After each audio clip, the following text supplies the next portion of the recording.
नमस्कार। डॉक्टर गोविंद शरण शर्मा, राजकीय महाविद्यालय टोडाभीम। विद्यार्थियों, पिछले दिनों हमने भारतेंदु युग के साहित्य की प्रवृत्तियाँ या काल की प्रवृत्तियों के बारे में प्रकाश डाला था। उसी क्रम में आज हम अन्य प्रवृत्ति जो बची हुई है, प्रकृति चित्रण। भारतेंदु कवियों ने प्रकृति का स्वच्छंद रूप में चित्रण किया। यद्यपि कहीं कहीं परंपरा निर्वाह करते हुए भी प्रकृति निरूपण किया गया है। एक ओर तो बसंत, वर्षा आदि ऋतुओं के मनोहारी चित्रांकन किए हैं, तो दूसरी ओर गंगा, जमुना, चांदनी आदि का सुंदर चित्रण किया गया है। भारतेंदुकृत बसंत, होली में बसंत का वर्णन तथा चंद्रावली नाटिका में यमुना का वर्णन किया गया है। प्रकृति के माध्यम से नायक नायिका की श्रृंगार चेष्टाओं का निरूपण भी किया गया है। भारतेंदु जी द्वारा किया गया यमुना वर्णन अत्यंत आकर्षक बन पड़ा है।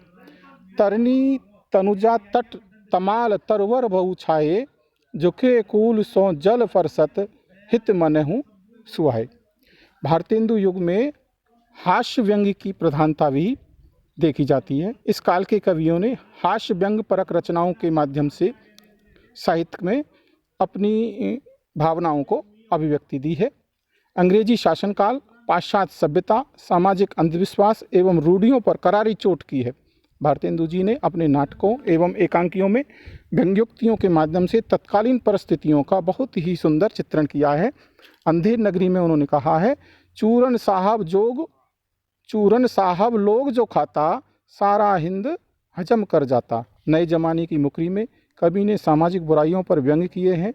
मद्यपान के संबंध में उन्होंने लिखा है, मुँह जब लागे तब नहीं छूटे, जाति मान धन सब कुछ लूटे, पागल करी मोही करे खराब, क्यों सखी साजन नहीं शराब। प्रताप नारायण मिश्र की कविता हरगंगा, बुढ़ापा, उर्दू का श्यापा हास्यव्यंग्य की दृष्टि से बहुत ही उल्लेखनीय रचनाएं हैं।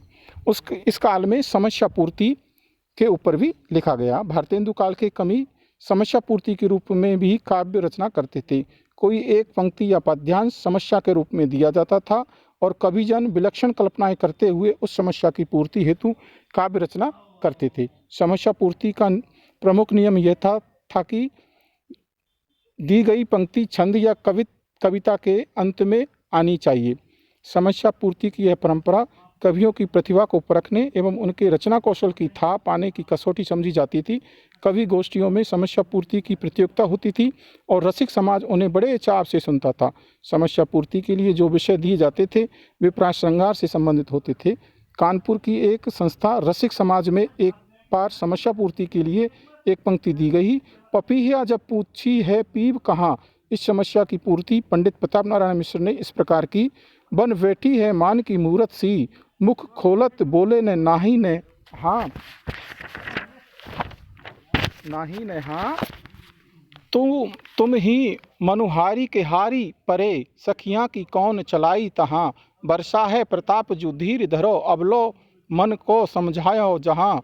वह ब्यारी तबई बदलेगी कछु, पपीहा जब पूछी है पीब कहाँ। समस्या पूर्ति के माध्यम से उक्ति वैचित्र, अलंकरण एवं कल्पना का मनोहारी सुंदर चित्रण रीतिकाल कवियों को काव्य में पर्याप्त मिलता है।